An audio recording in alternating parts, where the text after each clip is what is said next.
हरे कृष्ण। तो आज वराह द्वादशी है, जिसमें कि हम आज की जो कथा लेंगे ये हम ले रहे हैं श्रीमद् भागवतम स्कंद 3 दीति का गर्व। और इसमें क्या क्या हम जानने वाले हैं। 4 कुमारों द्वारा जय और विजय को श्राप, भगवान वराह का प्राकट्य, हिरण्याक्ष की विजय और भगवान वराह के हाथों उसकी मृत्यु, आज हम ये जानेंगे। अब ये दीति कौन है? पराशर जो मुनि हैं उनकी पत्नी है और दक्ष प्रजापति की पुत्री हैं। और जो पराशर मुनि हैं इन्होंने दक्ष प्रजापति की 13 कन्याओं के साथ में विवाह किया था, जिसमें से एक जो पुत्री थी दक्ष प्रजापति की उसका नाम था दीति। अब यहाँ पे जो है ना, ये जो कथा है ये कई सारी जगह पर एक साथ चल रही है। जैसे कि सुखदेव गोस्वामी ने बताई थी ये श्रीमद् भागवतम, किसको? महाराज परीक्षित को। दूसरा सुत गोस्वामी ने, जिन्होंने कि सुखदेव गोस्वामी की सभा में ही ये कथा सुनी थी, उन्होंने बताई। फिर उसके बाद में किसको? सोनक आदि 88,000 ऋषियों को। उसके बाद में मैत्रेयी मुनि ने किसको बताई? विदुर, जो महाभारत के टाइम में जो थे, विदुर को ये जो है श्रीमद् भागवतम की कथा सुनाई है। और मैत्रेयी मुनि ने कहाँ से सुनी थी ये कथा? जब ब्रह्मा जी देवताओं को इसके बारे में बता रहे थे। तो अब इसके आगे हम चलते हैं। स्वयंभू विनाश के दौरान प्रकट हुए सफ़ेद सुअर अवतार का वर्णन करने के बाद मैत्रेय ने आगे लाल सुगर अवतार का वर्णन किया, जो चाक्षुष विनाश के दौरान प्रकट हुआ था। मैत्रेय मुनि ने इन लीलाओं को विदुर को उसी प्रकार सुनाया जिस प्रकार उन्हें बहुत पहले उन्होंने सुना था, जब भगवान ब्रह्मा ने उन्हें देवताओं को सुनाया था। अब इसमें ये जो कथा है, ये कथा आती है, ये आपके ये अवतार से पहले की कथा है, जब मतलब पृथ्वी अभी क्या है, बनी नहीं है, और उससे पहले ये सारे अवतार हुए हैं। तो मरीचि के पुत्र कश्यप, कश्यप मुनि कौन है? मरीचि है, उनके पुत्र है कश्यप मुनि, उनकी पत्नी है दीति। और ये क्या कर रहे थे? कश्यप मुनि उस टाइम में क्या कर रहे थे? विष्णु जी को यज्ञ अग्नि में आहुति दे रहे थे, मतलब वो यज्ञ कर रहे थे। उनकी पत्नी क्या चाहती थी? उनके समान एक तेजस्वी पुत्र की उन्हें कामना थी कि वो क्या चाहिए था उन्हें? एक पराशर मुनि की तरह एक पुत्र चाहती थी जो यशस्वी और तेजस्वी हो। कश्यप मुनि चाहते तो वे भी दृढ़ता से उनको मना कर सकते थे। अब यहाँ पे बोल रहे हैं कि कश्यप मुनि चाहते तो ये चीज़ आगे जो अभी होने वाला है इसको रोक सकते थे, लेकिन वे भी क्या हो गए थे? कामुक हो गए थे। इसीलिए उन्होंने दीति को शांत करने की कोशिश की, मतलब वो भी कामुक हो गए तो उन्होंने उन्हें शांत करने की कोशिश की। पत्नी व्यक्ति की अर्धांगिनी होती है। अब यहाँ बोल रहे हैं जो पत्नी होती है वो किसी भी पुरुष की क्या होती है? अर्धांगिनी, मतलब आधा हिस्सा जैसे बोलते हैं ना, वो। एक मनुष्य एक अच्छी पत्नी का आश्रय लेकर अपनी इंद्रियों पर विजय प्राप्त कर सकता है। इसी प्रकार से एक पुरुष कभी भी अपनी पत्नी का बदला नहीं चुका सकता। जैसे पुत्र अपनी माँ का बदला नहीं चुका सकता, उसी तरह से जितना भी कार्य पत्नी करती है अपने पति के लिए, समर्पण, आत्मसमर्पण जो करती है हर तरह से, वो उसका जो भाग है वो कभी भी पुरुष नहीं चुका सकता, ऐसा भागवतम भी बता रही है। तो सभी को क्या करना चाहिए? अपनी अपनी पत्नियों का आदर सम्मान करना चाहिए, क्योंकि पत्नी हमेशा आदर सम्मान चाहती है और कुछ नहीं, प्रेम चाहती है, सभी लाभों के लिए जो उसे उससे प्राप्त होते हैं। वो उनसे कुछ समय के लिए अनुरोध करते हैं। कौन? कश्यप मुनि कहते हैं दीति से कि आप थोड़ी देर ठहरो और उसके बाद में मैं आपकी मनोकामना को पूर्ण करूंगा। और बताते हैं यहाँ पर कि जो संध्या का समय है, उसमें संध्या का टाइम था जब दीति चाहती थी तो भगवान शिव के विषय में उन्होंने उन्हें बताया, क्योंकि भगवान इस समय संध्या के समय में अपने अनुचरों गणों के साथ में, भूत पिशाचों के साथ में क्या करते हैं, विचरण करते हैं। जगह जगह पर वो क्या करते हैं, पृथ्वी और सब जगह घूमते हैं। तो वे तुम्हारी बहन के, और वो क्या है, तुम्हारी बहन के पति भी हैं, और अपनी 3 आँखों से तुम्हारे वर्जित कार्यों को वो क्या करेंगे, देख लेंगे, करते देख लेंगे। तो पर दीति नहीं मानी। तो शिव जी क्या करते हैं, अगर कोई इस तरह का कार्य करता है संध्या के समय या प्रातःकालीन बेला में, तो वो क्या करते हैं, उनके साथ जो गण होते हैं, उनके जो भूत पिशाच होते हैं, वो क्या होते हैं, शरीर के लिए मतलब भूखे होते हैं, शरीर चाहिए होता है उन्हें। तो वो भगवान उन्हें उनके शरीर को शरीर प्रदान कर देते हैं। तो ऐसे में जो अगर आपको अच्छे पुत्र या पुत्री की कामना है, तो आप कभी भी इस टाइम पर संध्याकालीन समय पे कभी भी हमें इस तरह के कार्य नहीं करने चाहिए। मगर फिर भी जो है क्या था, दीति नहीं मानी। फिर निषिद्ध कार्य को समाप्त करने के पश्चात उन्होंने स्नान किया, किसने, पराशर मुनि ने, और खुद को शुद्ध किया, और गायत्री मंत्र का जाप करने के लिए वो क्या हो गए, बैठ गए।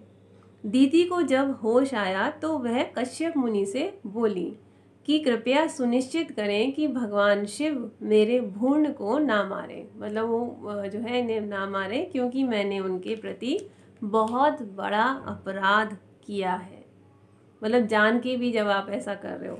और उन्होंने भगवान शिव से भी क्या किया, प्रार्थना की। अब कश्यप मुनि ने कहा आगे, तुम्हारे प्रदूषित दिमाग, अनुचित समय, तुम्हारी अवज्ञा और देवताओं की उपेक्षा के कारण क्या हुआ है, तुम्हारे गर्भ से 2 घृणित पुत्र पैदा होंगे जो तबाही मचा देंगे, और जो क्या करेंगे, तबाही मचा देंगे। मतलब ये जो पहले के जो साधु मुनि और ये सब होते थे, ऋषि होते थे, इन लोगों को पता होता था कि क्या होने वाला है, मतलब वो भूत, भविष्य और वर्तमान को जानते थे। वर्तमान तो हम भी देख रहे हैं, लेकिन भूत और भविष्य को भी वो लोग जानते होते थे। तो वो बता रहे हैं कि आपके 2 पुत्र ऐसे होंगे जो कि क्या करेंगे, संपूर्ण पृथ्वी को हिला देंगे, सब पूरे ब्रह्मांड को वो परेशान करेंगे। आगे बता रहे हैं, जो तबाही मचा देंगे, निर्दोष व्यक्तियों की हत्या करेंगे, महिलाओं की हत्या करेंगे, बच्चे बूढ़ों की व शुद्ध आत्माओं का हनन करेंगे। परिणाम स्वरूप भगवान उन्हें मारने के लिए अवतार लेंगे, जैसे इंद्र अपने वज्र से पहाड़ों को तोड़ देते हैं। कश्यप मुनि ने दीति को सूचित किया। अब यहाँ पे बता रहे हैं, तुम्हारे पश्चाताप, क्योंकि तुमने क्या किया है, अब पश्चाताप आपको हो रहा है, किसके प्रति, भगवान शिव और मेरे प्रति, मतलब मेरे कश्यप मुनि के प्रति। तो पश्चाताप और सर्वोच्च भगवान में दृढ़ विश्वास है आपको, के साथ साथ भगवान शिव और मेरे प्रति आराधना के कारण तुम्हारे पोतों में से एक बहुत ऊंचा भक्त होगा। तो यहाँ पे बोल रहे, क्योंकि तुमने पश्चाताप किया है, तो इसीलिए तुम्हारा जो एक पोता होगा, बेटे का बेटा, वो क्या होगा, बहुत ज़्यादा तेजस्वी होगा और भक्त होगा। वह सभी अच्छे गुणों का क्या होगा, भंडार होगा। मतलब अभी बच्चा नहीं हुआ, बेटा नहीं हुआ, और उससे पहले उन्होंने पोते के बारे में बता दिया उन्हें। प्रहलाद की महिमा सुनकर दीति बहुत प्रसन्न हुई। अब यहाँ पे उन्हें नाम भी बता दिया कि उसका नाम प्रहलाद होगा, और वो उसके बारे में बताया कि वो कैसा होगा। तो दीति बहुत खुश हो रही है, प्रसन्न हो रही है, लेकिन वह समझ गई थी कि उसके बेटे देवताओं को भारी परेशानी पहुंचाएंगे, इसीलिए वह 100 वर्षों तक, मतलब सोचो 100 साल तक बिना जन्म दिए शक्तिशाली जो भ्रूण थे उनके गर्भ में को धारण करती रही। सोचिए, मतलब यहाँ 9 महीने करना मुश्किल हो जाता है, वो 100 साल। पर फिर भी पूरा ब्रह्मांड क्या हुआ, मतलब उन्होंने अभी पैदा नहीं हुए, वो सिर्फ उनके गर्भ में है, तो भी पूरा ब्रह्मांड क्या हो रहा है, परेशान हो रहा है। और सूर्य और चंद्रमा की रोशनी क्या हो गई, उससे क्षीण हो गई। तो ऐसा होने पर क्या हुआ, देवता आपको पता है बहुत जल्दी घबरा जाते हैं, तो उन्होंने कहाँ गए, सीधे ब्रह्मा जी के पास गए सारे देवता, और ये सारी घटनाएं उन्होंने किसको बताई, ब्रह्मा जी को बताई। तब ब्रह्मा जी ने अब यहाँ पर देवताओं को सूचित करके एक और कथा यहाँ पर एक्सप्लेन कर रहे हैं, बता रहे हैं, जिसमें क्या है, ये भी एक उससे पहले की, मतलब ये जो पराशर मुनि और दीति की घटना से भी पहले का स्टोरी है ये, जब वो बता रहे हैं कि संपूर्ण भौतिक सृष्टि की यात्रा करने के बाद अब ये 4 ऋषि हैं, ये ब्रह्मा जी के ने सबसे पहले जिन्हें उत्पन्न किया था, ये वो है जो कि हमेशा 5 वर्ष की आयु के ही रहते हैं। और ये कौन थे, सनक, सनातन, सनंदन और सनत कुमार। इनका एक वो भी आता है, संप्रदाय भी आता है, कुमार संप्रदाय, इन्हीं की है वो।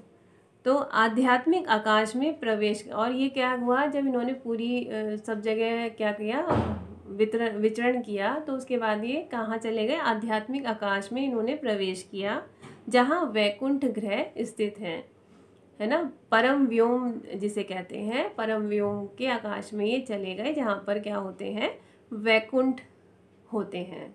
वैकुंठ क्या है, कभी भी जिसका विनाश नहीं होता, जिसमें कोई कुंठा नहीं होती, और वो ऐसा भौतिक कलमश से मुक्त होने के कारण ही ऐसा कर पाए। और वो उस जगह पर कैसे जा पाए, क्योंकि उनके अंदर कोई भी भौतिक कुंठा नहीं थी। भगवान के धाम में निवासियों का जो रूप होता है वो परम भगवान के समान होता है। तो भगवान के धाम में भगवान की तरह ही समकाया होती है, और हर कोई उनकी अनन्य भक्ति सेवा में लगा हुआ रहता है। तो हर कोई क्या कर रहा होता है, भगवान की सेवा कर रहा होता है। वहाँ इच्छा वृक्षों से भरे हुए कई जंगल हैं। अब यहाँ वहाँ के बारे में बता रहे हैं, वैकुंठ के बारे में। सभी मौसमों में वे फल और फलों से भरे रहते हैं।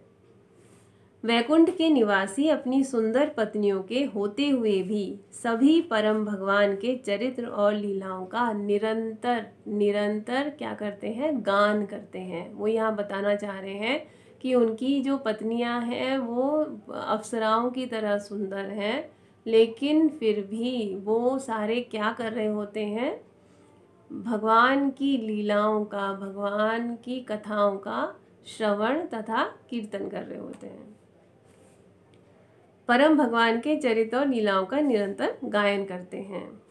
उन्हें काम स्पर्श भी नहीं कर सकता। वैकुंठ के अंदर जो हम यहाँ पे बताते हैं, काम, क्रोध, लोभ, ये सब चीज़ें वहाँ पर नहीं होती।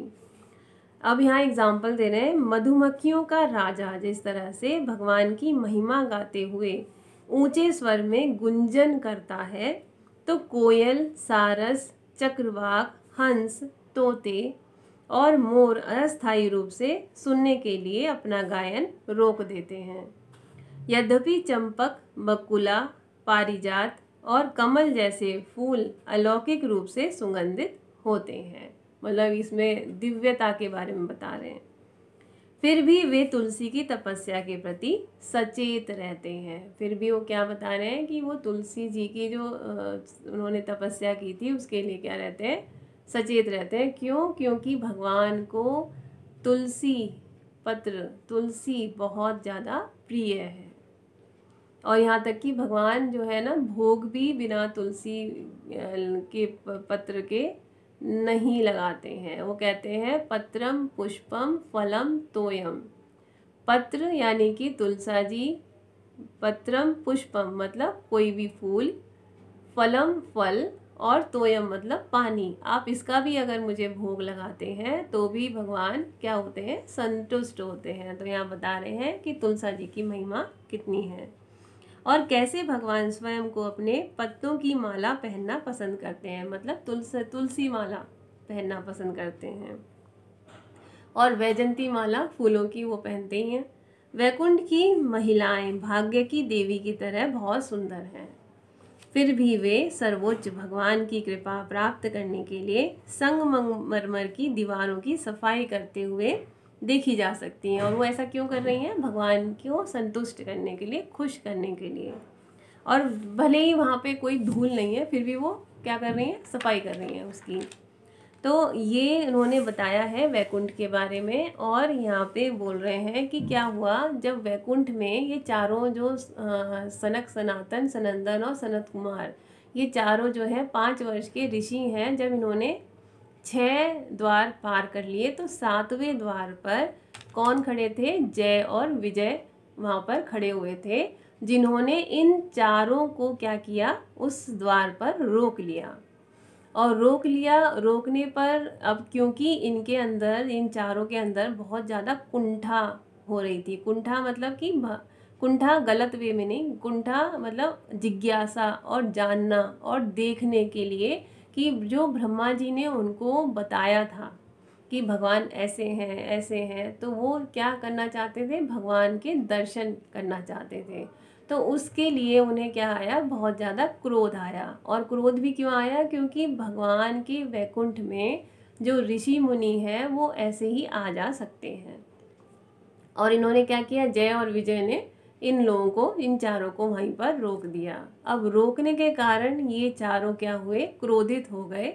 और क्रोधित होकर इन्होंने क्या किया? जय और विजय को श्रापित कर दिया। श्राप में क्या दिया कि आप क्या करोगे?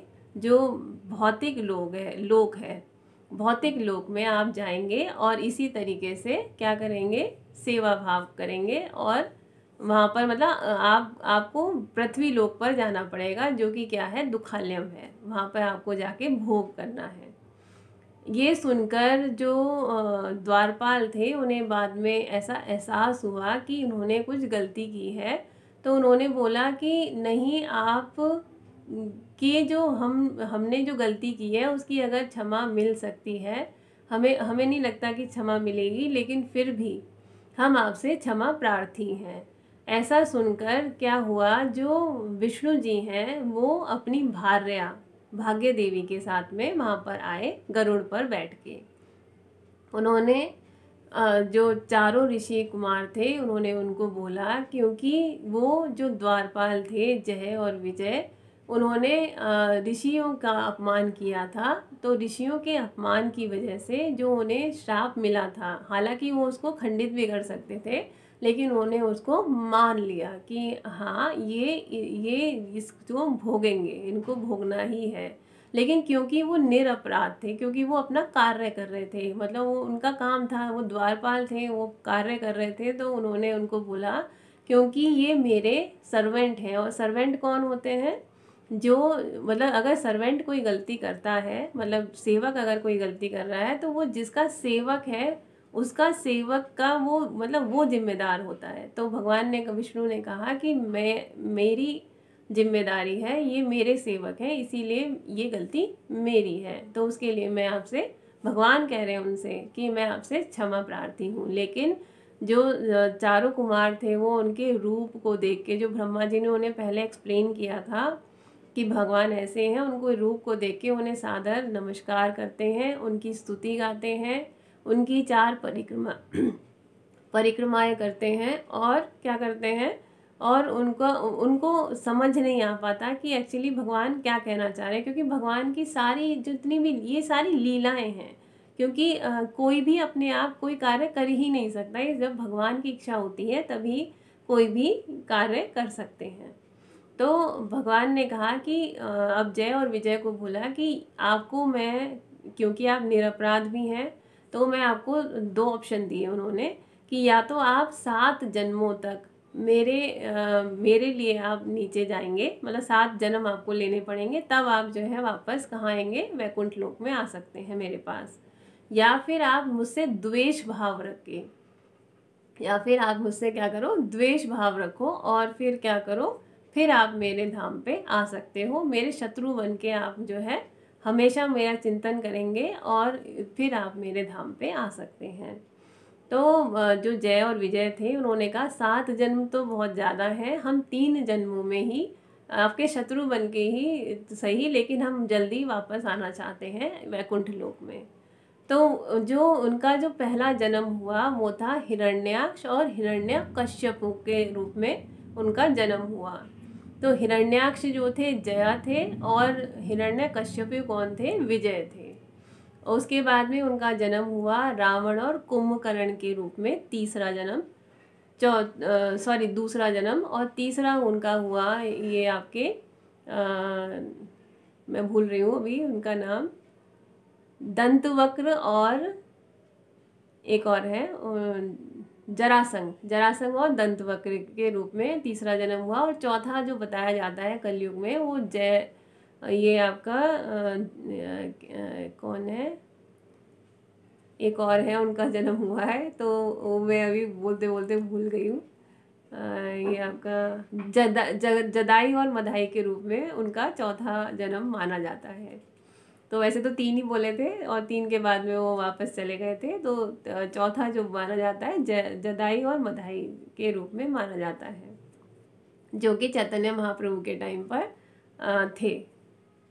तो ये मतलब जब ये क्या हुआ कि जब उन्होंने ये सारी कथा सुनाई तो जितने भी जो देवता वो ब्रह्मा जी से ये कथा सुन रहे थे, तो उन्होंने ब्रह्मा जी ने बोला कि ये जितना भी हो रहा है ना, मतलब सूरज और चंद्रमा की रोशनी क्षीण होना, भूकंप आना, गायों का मूत्र विसर्जन करना और सब करना, मतलब दूध की जगह खून आ रहा है, जो भगवान जो डेटीज़ हैं उनकी आंखों से आंसू आना, ये सारे कार्य जो हो रहे हैं ये भगवान की इच्छा से ही हो रहे हैं। और ये ऐसा पहले ऐसा हुआ है, इसीलिए ये फर्स्ट टाइम जो है इनका जन्म हो रहा है जय और विजय का। तो इसमें क्योंकि भगवान की इच्छा है तो इसमें मैं कुछ भी नहीं कर सकता। तो ये सुनकर फिर आराम से, और उन्होंने बोला कि भगवान आपको बचाने के लिए, भगवान आपकी रक्षा के लिए एक अवतार लेंगे। ये सुनकर सारे देवता शांति से फिर वापस चले गए। लेकिन क्या हुआ कि जो कश्यप मुनि का जो वीर्य था उसके थ्रू क्या हुआ, जो हिरण्याक्ष मतलब 2 भ्रूण जो थे वो बच्चे के रूप में 100 साल के बाद में दीति ने क्या किया, उन्हें पैदा किया। जब वो पैदा हुए तो पहले वाले का नाम कश्यप मुनि ने हिरण्याक्ष रखा और दूसरे वाले का नाम रखा हिरण्यकश्यपु। हिरण्याक्ष जो थे वो बहुत ही ज़्यादा मतलब जैसे ही वो लोग पैदा हुए तुरंत ही बड़े हो गए, इतने बड़े हो गए कि मतलब वो पूरे आकाश तक पहुंच रहे थे। और उनकी जो शक्ति थी वो बहुत ज़्यादा शक्ति थी। और जैसा कि अभी मैंने बताया कि सब चीज़ें क्या हो रही थी, अंधकार में हो रही थी, पृथ्वी हिल रही थी, मतलब जैसे वो एक कदम भी चल रहे थे तो पृथ्वी क्या कर रही थी, डगमगा रही थी और हिल रही थी, अर्थक्वेक आ रहे थे, मतलब भूकंप आ रहे थे, सुनामी आ रही थी। तो ये सारे जो गलत गलत कार्य थे ये सब उस टाइम पर हो रहे थे। जो भेड़ होते हैं, जो सियार होते हैं, वो रो रहे थे, उनकी आंखों से ज्वालाएं निकल रही थी, मुख से ज्वाला निकल रही थी, ऐसा ऐसा मतलब भयभीत वाला जो समय था वो हो रहा था। जो कमल पुष्प जो समुद्र में होते हैं, तालाबों में होते हैं, वो भी क्या हो रहे थे, सूख रहे थे। तो ऐसा वातावरण हो रहा था जब वो पैदा हुए, मतलब इतना भयंकर गर्जना हो रही थी, इतना भयंकर शोर हो रहा था, अंधकार में सारा का सारा। तो जो हिरण्याक्ष थे इनके अंदर बहुत शक्ति थी, हिरण्यकश्यपु में भी हिरण्याक्ष में भी। तो वो क्या करना चाहते थे, वो बैटल में किसी को हराना चाहते थे, मतलब वो युद्ध करना चाहते थे। तो वो सब जगह घूमते हैं लेकिन सब लोग उनके हाथ जोड़ते हैं। देवता भी उन्हें देखकर क्या होते हैं, उस जगह को छोड़ के भाग जाते हैं, मतलब उन्हें लड़ना ना पड़े इसलिए, क्योंकि वो सब जानते थे कि इनसे लड़ना उनके बस की नहीं है। तो वो कहाँ जाते हैं, फिर गरुण देव के पास जाते हैं। वो बोलते हैं कि नहीं, वो भी चतुराई से मना कर देते हैं कि नहीं, मैं तो अब बूढ़ा हो गया हूँ, तो आपके लिए मैं एक स्थान बताता हूँ। जो परम भगवान है परमेश्वर, वो आपसे इस युद्ध को कर सकते हैं, उनके अंदर इतनी शक्ति है।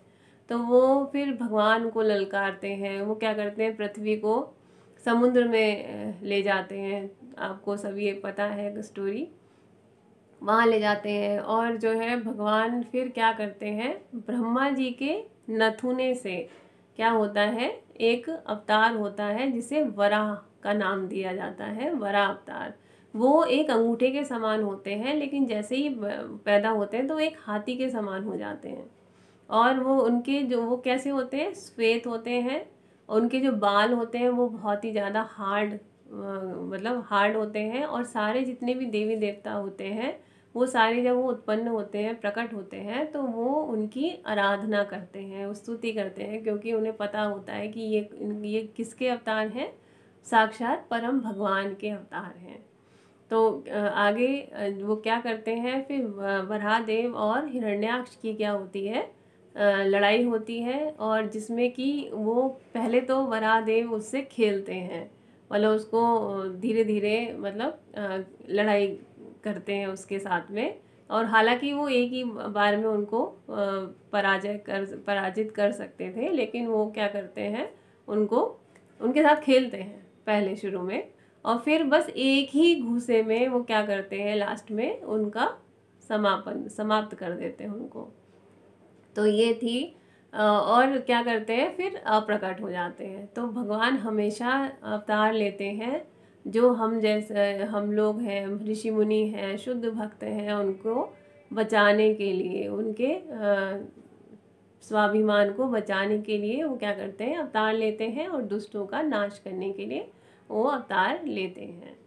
तो यहाँ पर जो है ये वराह, वैसे तो बहुत लंबी कथा है ये, लेकिन फिर भी मैंने थोड़ा सा इसको शॉर्ट आउट किया है कि जिससे कि वीडियो ज़्यादा बड़ी ना हो। तो जितना भी बताया है वो सारा का सारा इस कथा में आता है। तो वराह देव जो है, वराह जो अवतार हैं, वो 10 अवतार में से आते हैं, और इनके लिए हमें आज क्या करना है, आज जो है अच्छा अच्छा भोग बनाना है। कल हमने इनके लिए एकादशी थी, कल एकादशी थी भैमी या विजया एकादशी उसे बोलते हैं, जया एकादशी। तो उसमें हमने इनके लिए 12 बजे तक का फास्ट रखा, उसके बाद हमने एकादशी का पालन किया था। तो आज इनको भोग लगाना है अच्छे से, और उसके बाद में फिर हमें प्रसाद पाना है। हरे कृष्ण।